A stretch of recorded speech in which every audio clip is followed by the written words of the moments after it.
வார்த்தைகளை எனக்கு கொடுத்தார். அதை தான் உங்க மத்தியில I want to share this with you. I just pray that you will humble yourself to hear the word so that the word will be able to penetrate. உங்களுடைய இருதயத்துக்குள்ள அந்த வார்த்தை கடந்து போய் உண்மை ஒரு சிந்திக்க வைக்கக்கூடிய இடத்துல கொண்டு வரட்டும். ஆமென் சொல்லுங்க. கண்களை மூடும். மன்னல தகப்பனே, அடியேனை மறைத்து இன்றைக்கு என் சபைக்கு நீங்க வைத்திருக்கிற அந்த வார்த்தையை, அந்த மன்னாவை கொடுக்கும்படி அடியேன் ஜெபிக்கிறேன். ஆமாண்டவரே, ஏனென்றால் ஆராதித்தோம், உம்மை பாடினோம், உம்மை புகழ்ந்தோம், நீரே போதும் என்று சொன்னோம். ஆனால் ஆண்டவரே, இந்த வேளையில கூட உம்முடைய வசனத்துக்கு, உம்முடைய சத்தியத்துக்கு we want to humble ourselves so that the word will set us free. The word will come and do that changing, that transforming work in our midst. And all I pray is we will humble ourselves. Let your name be glorified. இயேசுவின் நாமத்தில் ஜெபித்து வேண்டிக் கொள்கிறோம் ஜீவனுள்ள நல்ல பிதாவே. ஆமென் சொல்லுங்களேன். சரி, give you an example. Continuation. எத்தனை பேருக்கு தொடர்ச்சினா என்னன்னு தெரியும்? இன்னைக்கு தொடர்ச்சி என்பது வாழ்க்கையில ஒரு முக்கியமான காரியம். Continuation is a part of life. Whatever we start, we are called to finish that. Am I right to say that? Yes. நிச்சயமா எதை தொடங்குகிறோமோ அதை முடிப்பதற்காக நாம் ஒவ்வொருவரும் பிரயாசப்படுவோம், அதை தான் செய்வோம். ஒரு உதாரணம், let's just say I take a sports. நான் ஒரு ஓட்டப்பந்தயத்தில் நான் கலந்து கொள்ள ஆசைப்படுகிறேன். அந்த ஓட்டப்பந்தயத்தில் நான் தொடர்ந்து ஓடினால்தான், தொடர்ந்து என்னுடைய நேரத்தை கொடுத்தால்தான், தொடர்ந்து அதில் பயிற்சி செய்தால்தான் நான் ஒரு நாள் நல்ல ஒரு வெற்றி உள்ள எப்படி ஒரு வினரா நான் வர முடியும். Am I making sense here? Yes. அதாவது ஒரு காரியத்தில் if I want to run in the Olympic, if I want to be in the Olympic games, then I need to continue pressing on to be the best runner or the best athlete I can be. But for that I need to continue with my practice. I need to continue giving myself to the practice. அப்படி அந்த தொடர்ச்சி இல்லாத பட்சத்தில் என்ன நடக்கும்? I can never be good. But if you continue to be what you want to be, you need to continue in what you have put your heart into. உன்னுடைய மனதை, உன்னுடைய சிந்தையை நீ எதுல வைத்து அதுல நீ தொடர்ச்சியாய் நீ போக போக போக போக அதுல நீ எப்படி இருப்ப? நல்ல வெற்றி உள்ளவனாய் இருப்ப, நல்ல ஒரு வெற்றி உள்ளவனாய் இருப்ப. அதுதான் கிறிஸ்தவ வாழ்க்கையிலும் அப்படிதான். கிறிஸ்தவ வாழ்க்கையில நம்ம ஒரு பயணத்தை தொடங்கி இருக்கிறோம். அந்த பயணத்தை ஆண்டவர் முடிப்பதற்காக நம்மோடு போய் கொண்டிருக்கிறார். நல்ல ஒரு ஆமென் சொல்லுங்க. Life as a child of God is also a journey. We have started this journey. சில பேர் பாதியில இருக்கிறீங்க. Some of us are going to finish the race. There are some who have just started the race. And whoever is starting this race are expected to finish the race. And if you need to finish the race, you need to continue, correct? I cannot start off at the starting line and எல்லாரும் தேடி பார்ப்பாங்க, என்னடா முடிவின் இடத்துல மனுஷனை காணுமே அப்படின்னு. So that means I did not continue. But today God is expecting us to continue. Turn with me. கொலோசியர் 2ஆம் அதிகாரம் 6வது வசனம். கொலோசியர் 2ஆம் அதிகாரம். Turn with me. Colossians chapter 2 verse 6. வசனம் இப்படியாய் சொல்லுகிறது. தமிழ்ல யாராச்சும் படிங்க பாப்போம் சத்தமா. ஆகையால் நீங்கள் கர்த்தராகிய கிறிஸ்து இயேசுவை ஏற்றுக்கொண்டபடியே அவருக்குள் வேர் கொண்டவர்களாகவும் அவர் மேல் கட்டப்பட்டவர்களாகவும் அவருக்குள் நடந்து கொள்ளுவோம். அதாவது in English it says so that just as you have received Christ as Lord, what does Paul tells the Colossians? Continue to live in him. Now the key word today is continuation. இன்றைக்கு தொடர்ச்சியாய் நாம் கர்த்தருடைய பாதத்தில் அமர்ந்து கர்த்தருடைய இந்த பந்தயத்தில் தொடர்ந்து ஓட வேண்டும். And for me to run this race, for me to continue in this race, how many of you that knows that you and I cannot do it alone? பந்தயத்துல பயிற்சியெல்லாம் எடுக்கலாம், பிராக்டிஸ்லாம் பண்ணலாம். ஆனா அதுக்கு ஏத்த மாதிரி வைட்டமின்லாம் சாப்பிடுவாங்க, அதுக்கு ஏத்த மாதிரி புரியுதுங்களா, நல்ல ஒரு உணவெல்லாம் கொண்டு போவாங்க. ஒரு பாடி பில்டர்லாம் எடுக்கணும்னா அவன் நல்லா மாட்டிறைச்சிலாம் சாப்பிடுவான் போல, அப்படிதான் கேள்விப்பட்டேன். ஏன்னா அப்பதான் அவனுக்கு அந்த சத்து இருக்குமா. அப்படியே இன்றைக்கு அதாவது கொலோசிய சபைக்கு பவுல் இந்த வார்த்தைகளை எழுதும் போது அவர்களை உற்சாகப்படுத்துகிறார். ஆனால் அதே உற்சாகம் இன்றைக்கு கடைசி நாள் திருச்சபைக்கு காணப்பட வேண்டும். எத்தனை பேர் ஆமென் சொல்றீங்க? The letter that Paul writes to the Colossians was to encourage them, and I think the same encouragement is needed in today's last days church. And I put before you 4 points. உங்களுக்கு முன்பாய் 4 குறிப்புகளை வைக்க ஆசைப்படுகிறேன். Follow with me so that you will be able to know that I am called by God to continue this race. Amen. முதல் காரியம் என்ன காரியம் என்று சொன்னால் அவரோடு நம்ம தொடர்ந்து நடக்க வேண்டும். ஒரு ஆமென் சொல்லுங்களேன். தொடர்ந்து அவருடைய சமூகத்துல நடக்க வேண்டும். ஏனென்றால் இன்றைக்கு அநேகருடைய வாழ்க்கையில தொடர்ந்து நடக்க வேண்டும் என்ற ஆசை, ஆனால் தொடர்ந்து நடக்க முடியாதபடிக்கு அநேக தடைகள். I want to continue to walk with God, but I have so much opposition. I have so much things that does not allow me to continue. What are the things? பொறுப்புகள். அநேகருக்கு பொறுப்புகள் ரொம்ப இருக்கு. அந்த பொறுப்புகளை ஆண்டவருக்கு முன்பாய் மேலாய் வைத்து விடுவோம். அதனால என்ன நடக்கும் என்று சொன்னா அவரிடத்துல என்னால தொடர்ந்து நடக்க முடியாது. சில நேரங்களில ஜனங்கள் இருப்பாங்க, ஒரு சமயம் பிள்ளைகள் இருப்பாங்க. பிள்ளைகள் சொல்லுவாங்க, நீ ஆண்டவரை தேட வேணாம். அப்படியான சம்பவம் இப்போ நடந்து கொண்டு இருக்கிறது. ஆண்டவரை நீ தேட வேணாம், நீ இருக்கிற இடத்துல நின்று நீ தேவனை ஆராதித்துக் கொண்டு என்னுடைய தேவனை ஆராதி என்று சொல்லுங்க. So sometimes the journey to continue is distracted by people also. வேற என்ன காரியம்? சூழ்நிலைகள், பலவீனம் ஆன பின்பு சில நேரங்களில் ஆண்டவரே நீர் ஏன் என்னை கைவிட்டீர் என்று சொல்லி ஆண்டவரை புறக்கணித்து விடுவோம். Sometimes when there is weakness coming upon us, we think that this is God sent, and so we despise God, we put God away. இன்னும் மற்ற காரியங்கள், உலக காரியங்கள், there will be distractions from the world, and if you are not careful, you can never continue to walk with God. பவுலுடைய இந்த கடிதங்கள் யாருக்கு குறிப்பா எழுதுகிறார் என்று சொன்னால் கிறிஸ்தவர்களுக்கு எழுதுகிறார். ஆண்டவரை சொந்த இரட்சகராய் ஏற்றுக்கொண்டு இருந்த கொலோசிய சபையில் இருந்த கிறிஸ்தவர்களுக்கு எழுதுகிறார். அவர்கள் புறஜாதிகள், they were Gentiles and they accepted the Lord Jesus Christ. அவர்கள் கர்த்தரை அறிந்து அவருடைய வார்த்தையிலும் கர்த்தருடைய அந்த பவுல் கொடுத்த அவனுடைய ஆலோசனைகளிலும் அவர்கள் தொடர்ந்து நடக்க வேண்டும் என்று அவர்களுக்கு கற்றுக் கொடுக்கப்பட்டது. But there was opposition, there was resistance at the church, and because of that they could not walk with God. They found it hard to walk with God. People, there are times in our lives when things comes about and stops us from continuing with God, and we need to be careful. How many of you say I will be careful? Amen. We need to be careful, my dear church. இன்னைக்கு உலகத்தின் காரியங்கள், இன்னைக்கு the moments you are supposed to have with God is replaced by other things. What am I trying to say? இன்னைக்கு தேவனுக்கு கொடுக்கக்கூடிய நேரத்தை மற்ற காரியங்களுக்கு கொடுத்து விடுவோம். What can I say? A very simple example will be social media. How many of you disagree? We give time we give more time for social media. We give more time. Facebook என்ன, Instagram என்ன, அதுல மணி கணக்குல கப்பல் ஓடிக்கிட்டு இருக்கோம். பார்த்திருக்கீங்களா? மணி கணக்குல. ஆனா தேவனுடைய வார்த்தைக்குள்ள போகணும்னு சொன்னா 3 நிமிஷத்துல முடிச்சிருவாங்க சில பேர். 3 நிமிஷம். எது? ஒரே ஒரு சாப்டர் படிச்சிட்டு ஓகே அவ்வளவுதான். எது? my quota has been met. Quota நான் சந்திச்சிட்டேன் போதும் அப்படின்னு. But today you must remember, nothing should take the place of God in our lives. Amen. Nothing should take the place of God. We need to be careful. ஏனென்றால் தேவனுடைய சமூகத்துல நாம் அவரிடத்துல கிட்டி சேரவில்லை என்று சொன்னால் அவர் நம்ம மத்தியில சேரவே மாட்டார். யாக்கோபு 4ஆம் அதிகாரம் 8வது வசனத்துல இப்படியாய் சொல்லுகிறது, தேவனிடத்தில் சேருங்கள் அப்பொழுது. You see, there is a condition. தேவனிடத்துல சேருங்கள் அப்பொழுது அவர் உங்களிடத்துல சேருவார். There is a condition. Come near to God, and then the word says, and then He will come near to you. So don't expect God to be coming to you and then you say, okay Lord, you come first, and after that I will follow you. That's not the way God operates. தேவன் அவ்விதமாய் செயல்படுகிற ஒரு தேவன் அல்ல. அவரிடத்துல கிட்டி சேரும்போது அவர் நம்மத்தில கிட்டி சேருவார். ஆமென் சொல்லுங்களேன். And if you know, உலகத்தின் காரியங்களுக்குள்ள போகும்போது எந்த எதிர்ப்புகளும் வராது. When you want to concentrate on your social media, you want to concentrate on your overtimes, if you want to concentrate on your extras that you want to do in life, there will be no resistance, there will be no oppositions. But when it comes to the matters concerning the kingdom of God, தேவ ராஜ்யத்துக்குள்ள நீங்க கடந்து போகணும்னு சொன்னா अनेक எதிர்ப்புகளை பார்த்திருப்பீங்க. எத்தனை பேர் இந்த இடத்துல அதை அனுபவித்திருக்கிறீர்கள் என்று எனக்கு தெரியாது. But I always encounter that. Because the devil does not want us to draw near to God.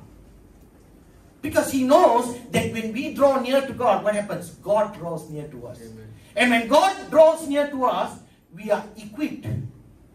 And that's what the devil does not want. That's what the devil does not accept. நம்ம இன்றைக்கு கிறிஸ்துவுக்குள்ள இருக்கிறோம் என்று சொன்னால் we have to set us apart. நம்ம பிரித்து வாழுகிற ஒரு வாழ்க்கை நானும் நீங்களும் வாழ வேண்டும். ஆமென். அப்படி என்று சொன்னால் you need to continue with God. இன்னைக்கு பாத்தீங்கன்னா ஒரு உதாரணத்தை பார்ப்போம். இன்னைக்கு மனுஷன் நடந்து போகிறான். he is continuing his walk. இப்ப சில பேர் வாகனம் ஓட்டாதவங்க பஸ் ஏறி போவீங்க, டிரான்ஸ்போர்ட் ஏறி போவீங்க. எத்தனை பேர் பார்த்துருக்கீங்களா? நீங்க அப்படியான்னு தெரியாது. நடந்து தான் போயிட்டு இருப்பீங்க. ஆனா உங்களுக்கு முன்பா என்ன இருக்குன்னா ஒரு போன் இருக்கும். ஒரு போன் இருக்கும். அந்த போனை பார்த்துக்கிட்டே போகும். போனை பார்த்துக்கிட்டே போகும். ஏன்னா அதுதான் உன்னுடைய முடிவுக்கு உன்னை அதுதான் கொண்டு போகிறதுன்னு நினைச்சுக்கிட்டு இப்படியே வச்சுக்கிட்டு பேசிக்கிட்டே அதுவும் வீடியோ கால்ல பேசிக்கிட்டு இருப்பான். அதனால என்ன ஆகும்? முன்னுக்கு வரவனை பார்க்க மாட்டான். என்ன நடக்கும்? இடிச்சு போயிடுவான். முன்னுக்கு குழி இருக்கும். என்ன செய்ய? பார்க்கவே மாட்டான். அவனோட கண்ணு மாதிரி கண்ணு இங்க இருக்க. அப்ப என்ன ஆகும்? கீழே விழுந்துருவான். இத்தனை பேருக்கு புரிகிறது என்ன சொல்றேன்னு. I have seen Facebook posts where this particular lady was just walking and then she did not see what is in front and she fell down and she died. And I saw on Facebook in Singapore a post where this girl was crossing the road. அவ ஒரு சின்ன பிள்ளை, ஒரு 20 வயசு பிள்ளை போனை வச்சுக்கிட்டு அவ ரோட தாண்டுறா. வந்து அடிச்சிச்சு பாருங்க, காடி அப்படியே தெரிச்சு போய் விழுந்தா. The problem is when you are walking towards a destination, not to your disaster. நீங்க நடந்து போகும்போது குறிப்பிட்ட ஒரு இடத்தை நோக்கி தான் போகிறீங்க. அழிவுக்கு நேராய் நானும் நீங்களும் போய்விடக் கூடாது. We need to see forward, my dear church, when you are walking, because you will fall down. You will stumble. How many of you understand what I'm saying? And in the walk with Christ, கிறிஸ்துவுக்குள்ள நடக்கிற நீங்களும் நானும் முன்னாலதான் பார்த்து நடக்கணும், பின்னால பார்த்து நடக்க கூடாது என்று யார் சொல்றா? பிலிப்பியர்ல 3ஆம் அதிகாரம் 13வது வசனத்துல பவுல் இப்படியாய் சொல்லுகிறார். என்ன சொல்லுகிறார்? சகோதரரே அதை பிடித்துக் கொண்டே நான் எண்ணுகிறதில்லை, ஒன்றும் செய்கிறேன், உன் பின்னானவைகளை மறந்து முன்னானவைகளை நாடி. போதும். பவுல் சொல்லுகிறார், பின்னானவைகளை நான் மறந்துடுறேன், நான் முன்னானவைகளை எனக்கு இன்னைக்கு என்ன வைத்திருக்கீங்களோ அதை நோக்கி ஓடுறேன். In English it says, I do not consider myself to have taken hold of it, but one thing Paul says I will do. What is that? Forgetting what is behind and straining towards, pushing yourself towards what is before you. Now we have to let go of the behinds that we were in. எத்தனை பேருக்கு புரியுது என்ன சொல்றேன்னு? இன்றைக்கு கர்த்தரோடு நடங்க, தொடர்ந்து நடங்கன்னு சொன்னா what am I trying to emphasize here? எதை சொல்ல வருகிறேன் என்று சொன்னா கர்த்தருடைய வார்த்தையில் தொடர்ந்து when you continue to push yourself towards God, to the words of God, you will be like the Lord, you will be able to know the Lord, you will be able to understand the word of God. கர்த்தருடைய எதிர்பார்ப்புக்கு ஏற்ப நானும் நீங்களும் எப்பொழுது வாழ முடியும் என்று சொன்னா தொடர்ந்து அவருக்குள்ள போக வேண்டும். ஆமென். The word is this word, consistent. Who uses this word often? Sports people. Those who are in sports, they are expected to be consistent in their performance. And if you are not consistent, now that's a setback for us as the children of God. Number, தொடர்ச்சியாய் அவரை பின்தொடர்ந்து போக வேண்டும். ஏனென்றால் அப்படி போகாத பட்சத்தில் அடுத்த கட்டம் போக முடியாது. அடுத்த கட்டம் என்னது? 2வது குறிப்பு. அதே 2வது அதிகாரம் 7வது வசனம். நீங்கள் போதிக்கப்பட்டபடியே விசுவாசத்தில் உறுதிப்பட்டு ஸ்தோத்திரத்தோடே அதிலே பெருகுவீர்களாக. Amen. In English it says be rooted and built up in him. That's my point too.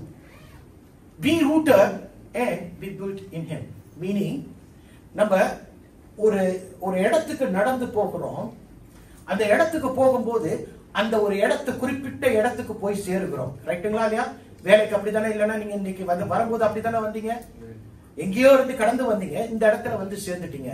அதே போலதான் நம்முடைய ஆவிக்குரிய வாழ்க்கையில் நம்ம தொடர்ந்து நடக்கும்போது, when you continue to walk in him, you come to a destination. And what is the destination? That is the destination where God calls you to be rooted and to be built in him. அந்த பகுதி எந்த இடத்துக்கு வந்து சேர்கிறோமோ அந்த இடத்துல கர்த்தர் என்ன சொல்றாரு, அங்கு வந்து சேரும்போது உன்னை நான் வேரூன்றி நிற்க வைப்பேன், உன்னை நான் கட்டுவேன். ஆமென். நல்ல ஒரு ஆமென் சொல்லுங்களேன். இன்னைக்கு நாம ஏன் ஆண்டவருக்குள்ள வேரூன்றி நிற்க வேண்டும், ஏன் ஆண்டவருக்குள்ள கட்டப்பட வேண்டும் சொல்லுங்களேன். ஏனென்றால் கிறிஸ்துவுக்குள்ள நம்ம கட்டப்படும் போதுதான், only when you are rooted, வேரூன்றி நிற்கும் போதுதான் you have a very strong foundation. How many of you understand that? Only when you are in Christ, கிறிஸ்துவுக்குள்ள இருக்கும்போதுதான் you are so strong. Your foundation is strong. And guess what? You have another identity. உனக்கு ஒரு புதிய அடையாளத்தை கர்த்தர் கொடுக்கிறார். ஏனென்றால் நீ வேரூன்றி அவருக்குள்ள கட்டப்பட்டவனாய் இருக்கிறபடினால் அவர் உனக்கு வித்தியாசமான ஒரு அடையாளத்தை கொடுக்கிறார். நீ உனக்கு முன்பா இருந்த அந்த அடையாளம் இல்லை. You will never have the old identity that you used to have. You will have a new identity because you have chosen to be rooted. You have chosen to be built in God. And that's what it pleases God. கர்த்தருக்கு அதுதான் பிரியமான ஒரு காரியம். When you are in the Lord Jesus Christ and the Lord Jesus Christ is in you, when you are with the Lord Jesus Christ and the Lord Jesus Christ is with you, is there a difference? அத என்ன சொன்னேன், கர்த்தருக்குள் நிலைத்திருங்கள், அப்பொழுது அவர் உங்களுக்குள் நிலைத்திருப்பார். இன்றைக்கு அதுதான் நமக்கு வேண்டும். When you start to focus and concentrate on doing the will of the Father, அவருக்குள்ள நிலைத்திருக்க பிரயாசப்பட என்ன நடக்கும் சொன்னா, நீங்க உங்களை அறியாமலே நீங்கள் கர்த்தருக்குள்ள வளர்ச்சிக்குள்ள கடந்து போகிறீர்கள். எத்தனை பேர் ஆமென் சொல்லுவீங்க? இப்ப வேரூன்றி நிக்கணும்னா, I want to give you an example, and the best example will be a seed. ஒரு விதையை குறித்து பார்ப்போமே. ஒரு விதையை எங்க வைப்பாங்க? மண்ணுக்குள்ளதான் வைப்பாங்க. விதையை மண்ணுக்குள்ளதான் வைப்பாங்க. எதுக்கு? அந்த மண்ணுக்குள்ள வச்சாதான் அது வளரும். ரைட்டுங்களா? But you must understand that the seed is in a very dangerous position. Why is that? அது ஒரு ஆபத்தான நிலை. It's very vulnerable. அந்த விதை உள்ள இருக்குன்னு அதுக்கு அடையாளம் யாருக்குமே தெரியாது. அதை விதிக்கலாம் அல்லது அதை எடுத்து போடலாம், அதை தூக்கி எறிந்து விடலாம். It is very vulnerable. It does not have an identity. அது அடையாளம் இல்ல. ஏனென்றால் அது புதைக்கப்பட்டிருக்கிறது. Am I right to say that? The seed is right now deep inside. No one knows it. It doesn't have an identity. It does not have a very strong foundation. Nobody knows where it is. And guess what? You need a gardener to take care of that seed. Correctங்களா? ஒரு தோட்டக்காரன் வேணும். ஏன்னா அந்த தோட்டக்காரன் அந்த விதையை தற்காத்துக் கொள்வான், பாதுகாத்துக் கொள்வான். ஆனா இன்னைக்கு கர்த்தருக்குள்ள வேரூன்றி இருக்க வேண்டும் என்று சொன்னால் அந்த சின்ன விதையானது வளரும். ரைட்டுங்களா இல்லையா? அது வளரும் போது அது ஒரு கொடியாய் வளருகிறது. And after that it becomes a tree. And after that it becomes a big tree. என்றைக்கு அது விதையாய் இருக்கும்போது it was very vulnerable, it was dangerous. அது ஒரு ஆபத்தான நிலையில் இருந்தது. ஏனென்றால் அதை யாரேனும் எடுத்து விடுவார்கள். ஆனால் என்றைக்கு அந்த விதைக்கப்பட்ட அந்த விதையானது ஒரு மரமாய் மாறுகிறதோ அந்த மரத்துக்கு இனிமேல் அடையாளம் தேவையில்லை. ஏனென்றால் பார்க்கிறவன் சொல்றான், ஐயோ பாரு, அது எவ்வளவு பெரிய ஒரு மரமாய் இருக்கிறது, அங்கு குருவிகள் கூட்டு கட்டுகிறது, அங்கு மனிதன் அந்த மரத்துக்கு கீழே போய் என்ன செய்கிறான், இளைப்பாறுகிறான். Now you must understand that small seed that was put into that soil has become a big tree. Once it did not have an identity, but right now it has an identity. Once it did not have a foundation, ஆனால் இன்றைக்கு அஸ்திபாரம் பெரிதாக இருக்கிறது. ஒரு காலத்துல அதை யாருக்குமே தெரியாது, ஆனால் இன்றைக்கு தூரத்துல இருந்து அந்த பெரிய மரத்தை பார்க்க முடியும். காது உள்ளவர்கள் என்ன செய்யணும்? கேட்க கடவர்கள். You need to decide. If you want to be that seed in the hands of God, you will be able to grow, and one day you will have that identity in Christ. Amen. You will definitely have that, because why? You are in the hands of the potter. Potter என்ற தமிழ்ல குயவன். குயவன் கையில் இருக்கிற களிமண்ணுக்கு ஒப்பாய் நாங்கள் இருக்கிறோம். இந்த களிமண்ணுக்கு mouse என்ன தெரியுமா? குயவனுடைய கையில் இருக்கிறதுனாலதான். So you must understand that எந்த விதமான சுனாமி வந்தாலும் அந்த மரம் தாங்கும். எந்த விதமான காற்றும் புயலும் வந்தாலும் அந்த மரம் தாங்கும். ஏனென்றால் அஸ்திபாரம் ரொம்ப ஸ்ட்ராங் ஆயிடுச்சியா. புரியுதுங்களா? இந்த பில்டிங்கை பாருங்களேன். இந்த பில்டிங் எதற்கு எப்படி கட்டப்பட்டிருக்குது? அஸ்திபாரத்தை ஆழமாய் போட்டதுனால 1000 பேர் 2000 பேர் 3000 பேர் வந்தாலும் இந்த பில்டிங் தாங்கும். ஏனென்றால் இந்த பில்டிங்கை, இந்த கட்டடத்தை அந்த அஸ்திபாரத்துக்கு மேல கட்டி இருக்கிறார்கள். கரெக்டா இல்லையா?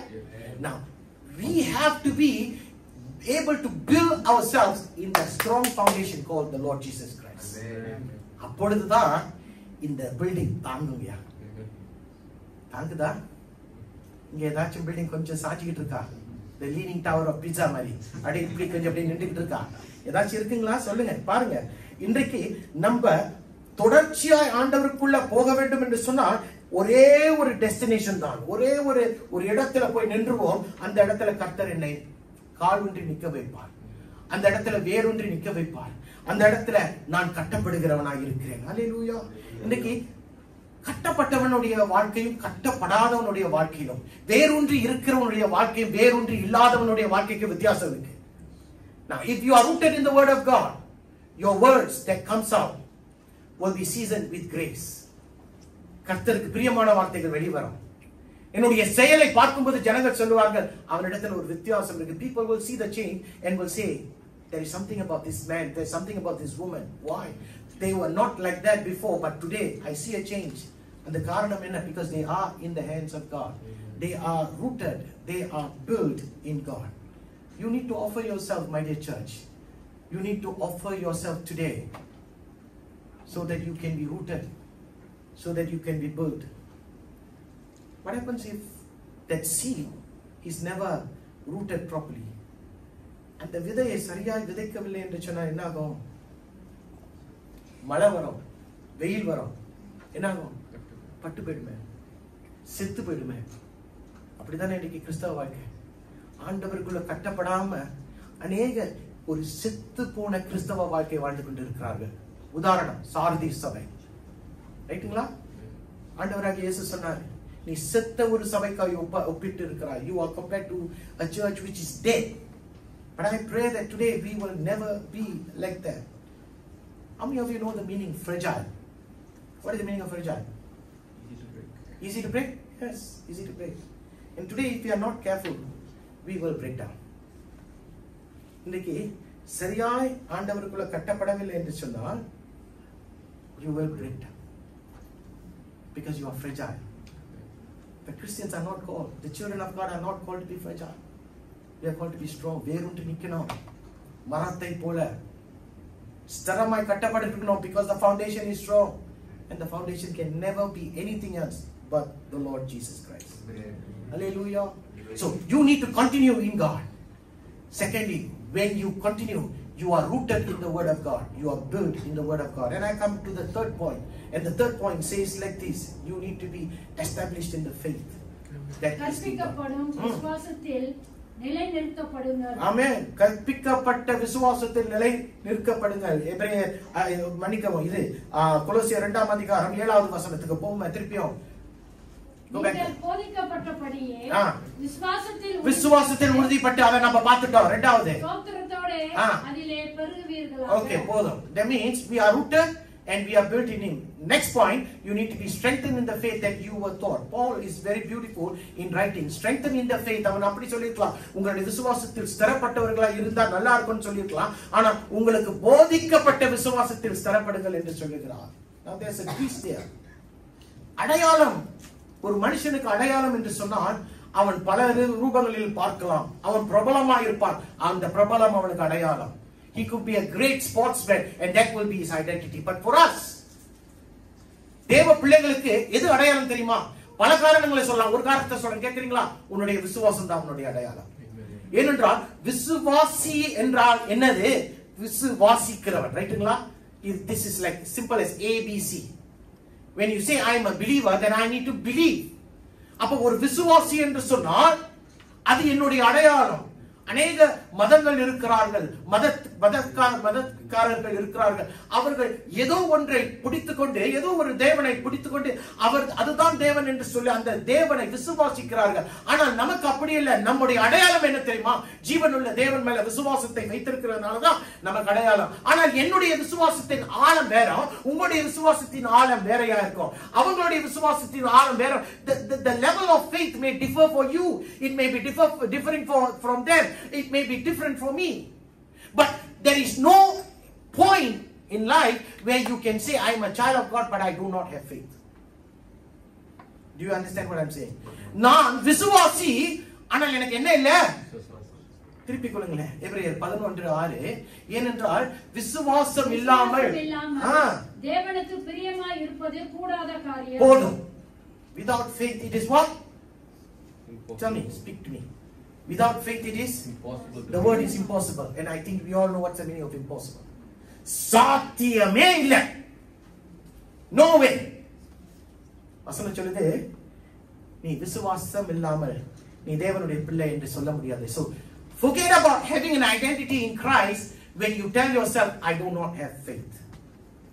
ஒரு சின்ன பிள்ளைக்கு இருக்கிற பலன் அது அவனுடைய வயதுக்கு ஏற்ற மாதிரி. இப்ப ஜெயரச பாத்தீங்கன்னா அவனுக்கு 5 வயது. அந்த 5 வயதுடைய பலன் தான் அவனுக்கு இருக்கும்.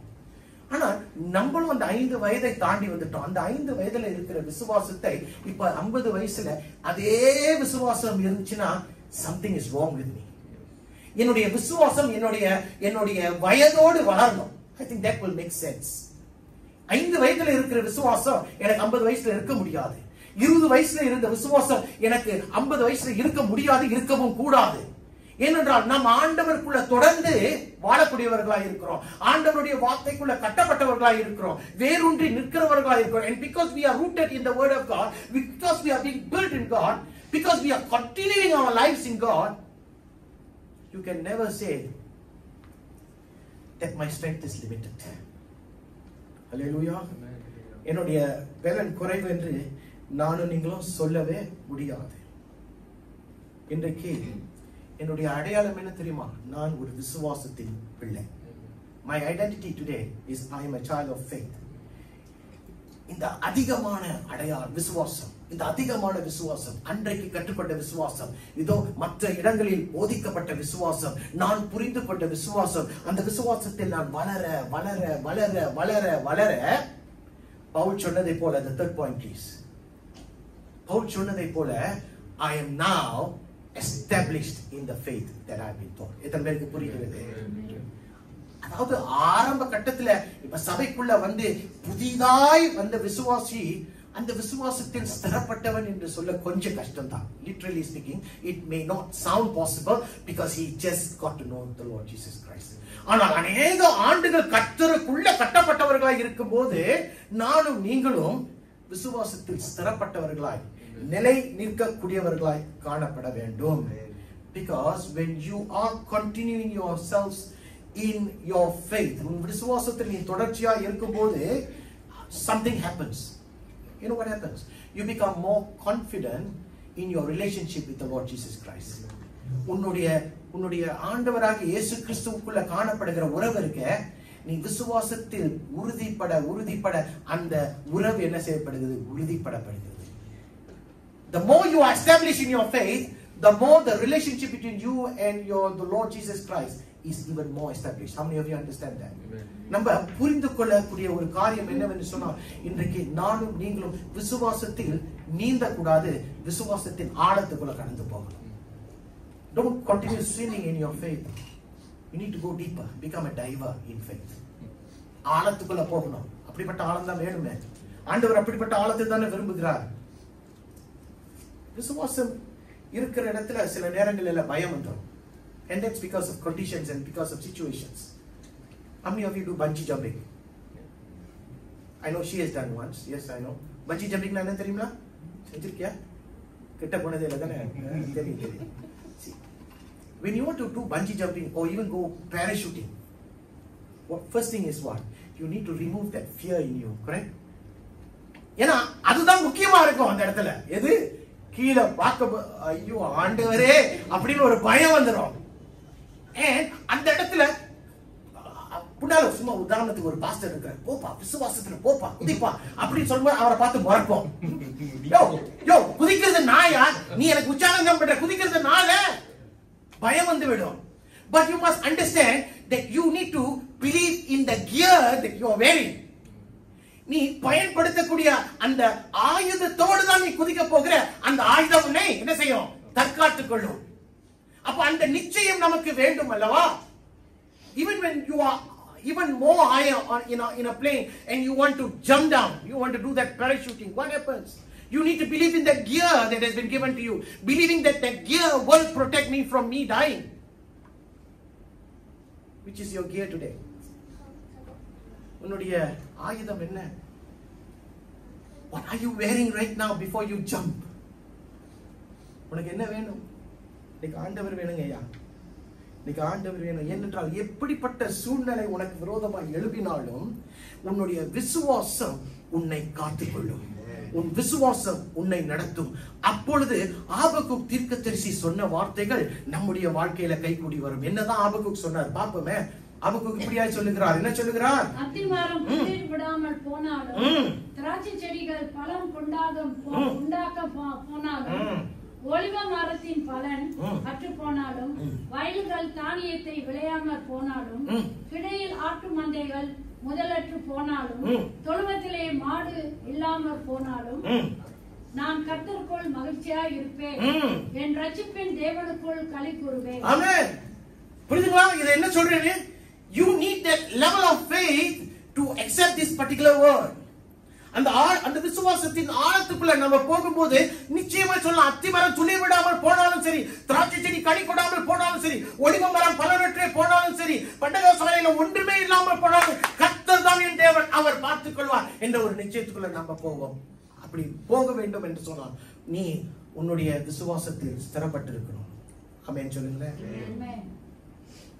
இதுல உதாரணம் யாருன்னு சொன்னால், the best example will be Abraham. I love one verse which I love very much in the Bible, and that is found in Romans 4:18 onwards. உன் சந்ததி இவ்வளவாய் இருக்கும் என்று சொல்லப்பட்டபடியே தான் அநேக ஜாதிகளுக்கு தகப்பனானவரை நம்புகிறதற்கு ஏதுவில்லாத இருந்தும் அதை நம்பிக்கையோடு விசுவாசித்தான். Amen. In English it says, even when there was no reason to hope, Abraham kept hoping. Now we have to come to this point. நம்பிக்கை அற்ற ஒரு சூழ்நிலை நமக்கு முன்பாக இருந்தாலும், நம்பிக்கையின் நங்கூரமாய் இருக்கிற கர்த்தர் மேலே என் வாழ்க்கையை நான் கட்டியிருக்கிறேன், அதனாலே நான் எதிர்நீச்சல் போடுவேன் என்று சொல்லணும். Even against all hope, Abraham believed. What was the problem? Abraham was 100 years old, and God, when he was 75 years old, God has told him, I will give you a son. And that was not possible, because his wife Sarah was barren, and she was like almost 90 years old or 99. I don't know, I cannot remember right now. 90 years old, like, yes. அவளுக்கு 90 வயது ஆயிட்டு. And we know, literally speaking, that it is scientifically impossible for Sarah to have a son. And Abraham knows that. ஆனால் அவன் சூழ்நிலையை பார்க்கவில்லை. He did not look at his condition. He did not look at the womb of his wife. He did not look at his condition, but he looked at the promise of God. And because God promised him that your son will be the one who will take over, he believed against all hope. Now I want somebody here to believe against all hope that God will turn around your situation. உன் சூழ்நிலையை கர்த்தர், அதாவது இயற்கைக்கு அப்பாற்பட்ட, it is not possible at all. The word is impossible. But when you trust God, if God can do it for Abraham, God can do it for us. கர்த்தர் அவனுக்கு செய்வார் என்று சொன்னார், இன்றைக்கு உனக்கும் செய்வார். The word of God is right in front of you, my dear church. The word of God is speaking to you today. கர்த்தருடைய வார்த்தை உன்னிடத்தில் பேசிக்கொண்டு இருக்கிறது. The word is speaking to you. You have been receiving the message of faith. People, சில நேரங்களில அநேக காரியங்களுக்குள்ள நம்ம நம்பிக்கை வைத்து கடந்து போய்விடுவோம். And we establish ourselves. For example, நம்மளுடைய வேலை. If people are here many years in particular, because you are so good at it, you love the job and you are staying there. You are not a job hopper. You like the job and you stay there. Because you made a decision, a choice you made, that I want to be here. But today I'm encouraging you to make a choice for God. I'm encouraging you to come back to your first love. ஆதி அன்பை மறந்து போனா இந்த எபேசிய சபையின் மேல கர்த்தர் குறை கண்டவராய் காணப்பட்டார். There are things in life that you have been established in the world. உலகத்தின் காரியங்களில் ஸ்திரப்பட்டவர்களா இருக்கீங்க. ஆனா கிறிஸ்துவுக்குள்ள விசுவாசியா இருக்கணும்னு சொல்லும்போது தான் கொஞ்சம் தாமதிப்போம். We hesitate to become a real true child of God. Because when you need faith, when you want to exercise faith, you have to let go of certain things that you're holding on to. அநேக காரியங்களை பிடித்துக்கொண்டு வைக்கிறதுனால ஆண்டவருக்குள்ள we don't want to give our 100%. கர்த்தர் உண்மையாக இருக்கிறார். ஆமென் சொல்லுங்களேன். ஜெபிக்கிறோம்ல, எல்லாரும் ஜெபிக்கிறோம் தானே. எத்தனை பேர் விசுவாசம் இல்லாம ஜெபிக்கிறீங்க? கை தூக்கி காட்டி பார்ப்போம். எத்தனை பேர் pray but I don't have faith? Come on, show me your hands. 10 பேர் நச்ச வர இருக்கணுமே இல்லையா? So we all believe that there is a God who hears our prayer and God will answer our prayers. Correct? யாக்கோபு 1:6 பாப்போமே.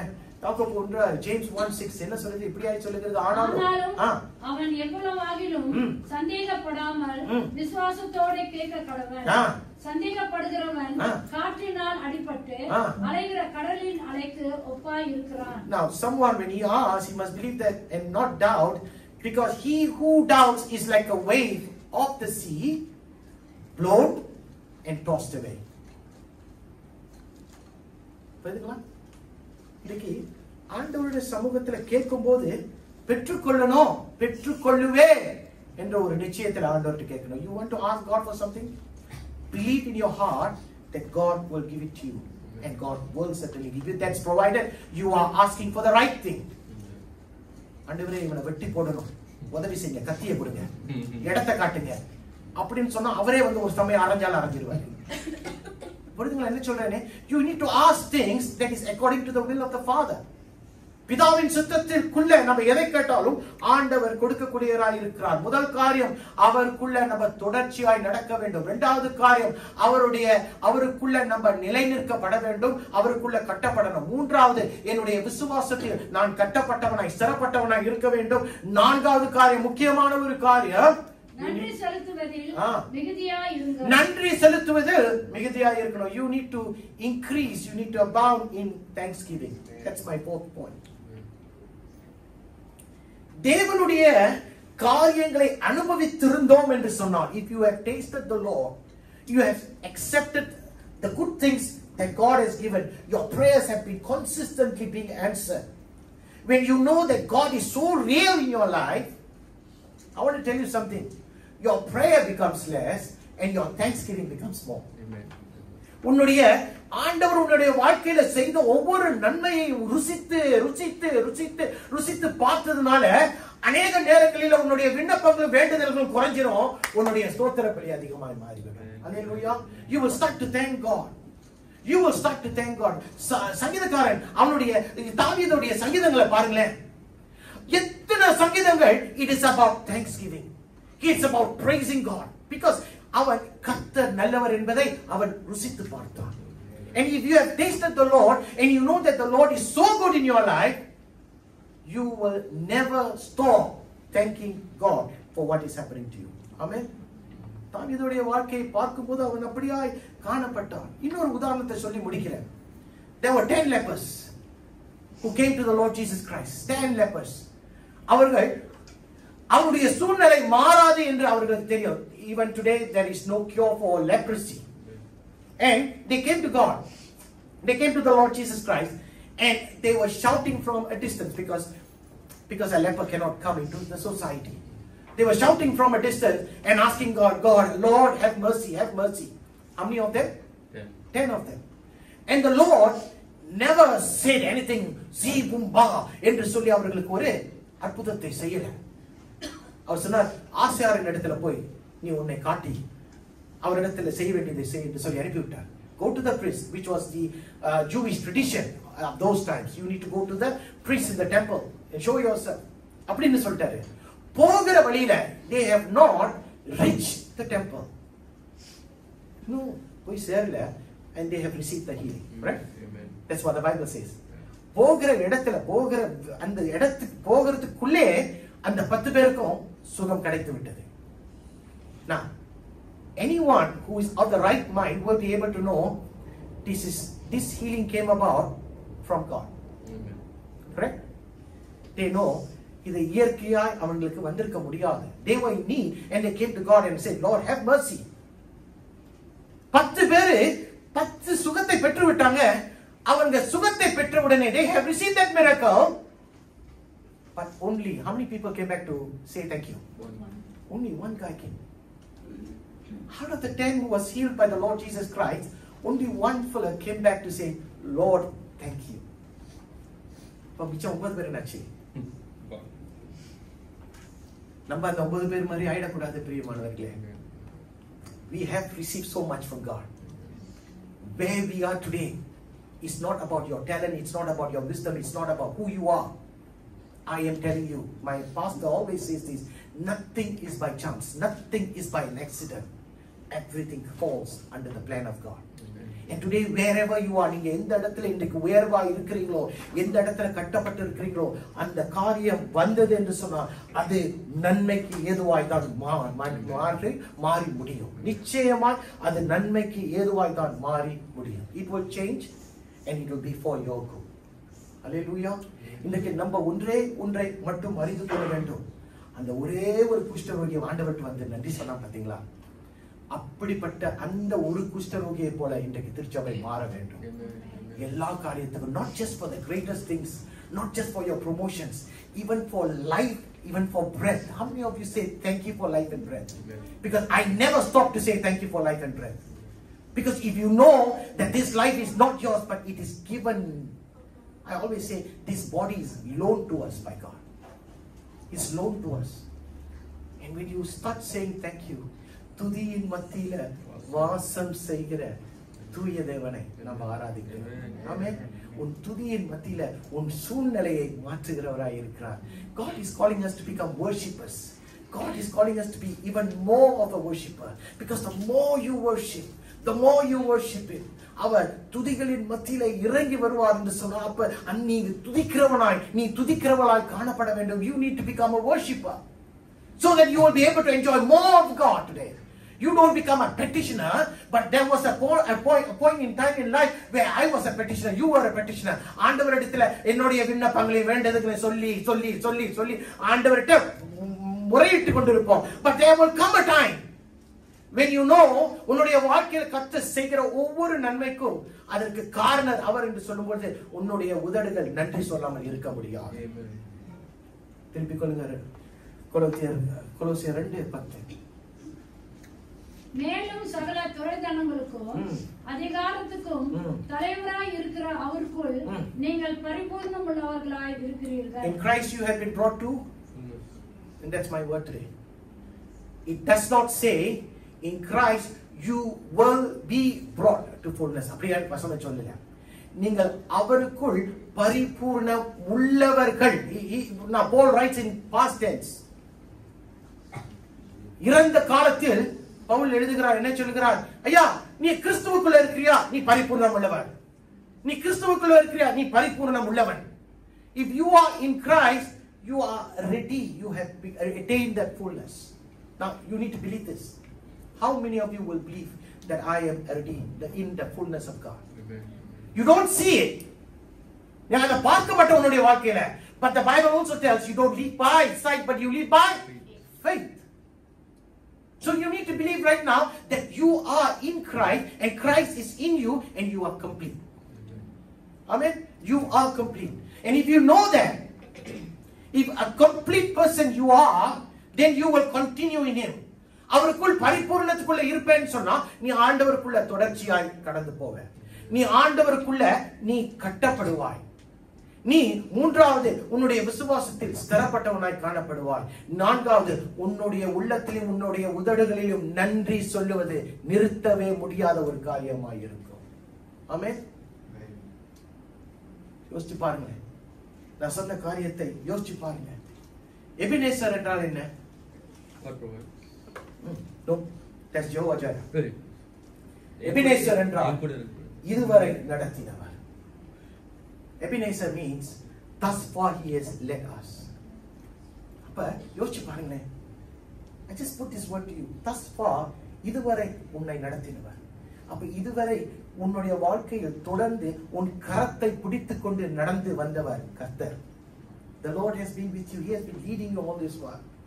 There are moments when you see that you are alone. There are moments when you see you are pulled down. There are moments when you are into trouble. And that's the moment when you say, Lord, why did you let me go? And God will turn around and just say, I did not let go of my hand. What did you do? You let go your hand from me. Now that's the difference we have, people. That's the real difference that you and I have to accept. Sometimes we let go of God's hands. And that's where we fit ourselves into nothing but trouble.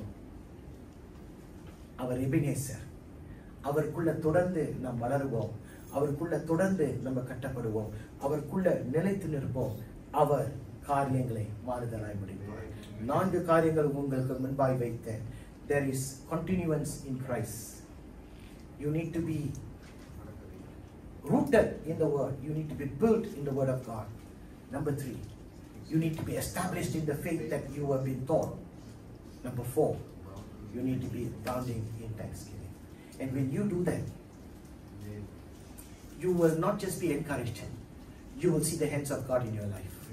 You will see the continuous hands of God in your life. கண்களை மூடுவோமா? ஒவ்வொருவரும்